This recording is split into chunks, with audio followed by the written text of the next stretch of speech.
আসসালামু আলাইকুম গাইস, তোমরা যে যেখানে আছো আশা করি ভালো আছো। আলহামদুলিল্লাহ আমিও তোমাদের দয়ায় ভালো আছি। প্রতিদিনের মতন আজকেও তোমাদের মাঝে রান্নার ভিডিও নিয়ে আসছি। আজকে পোলাও রান্না করব। ফার্স্টে পাতিল বসিয়ে দিয়েছি, পরিমাণ মতন তেল দিয়ে দিয়েছি, তেজপাতা, এলাচ, দারচিনি দিয়েছি। এখন পেঁয়াজ কুচি দিয়ে দিচ্ছি পরিমাণ মতন। দেখো পেঁয়াজটা হয়ে গেছে, এখন দিয়ে দিচ্ছি আদা রসুনের পেস্ট। আদা রসুনের পেস্টটা দিয়ে একটু নেড়ে দিব।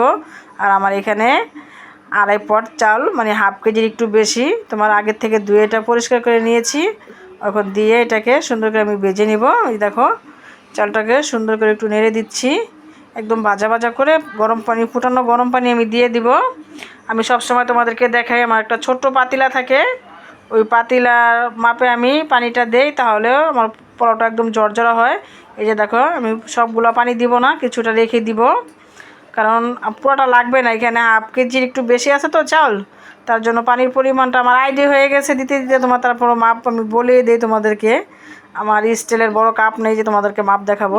এই যে লবণ দিয়ে দিচ্ছি পরিমাণ মতন, পানিটাও পরিমাণ মতন দিয়ে এখন এই যে দেখো দুধটাও দিয়ে দিচ্ছি। পাউডার দুধটা দিলে কি পোলাওটা অনেক সুন্দর হয়, সাদা হয়, আর খেতেও অনেক ভালো লাগে।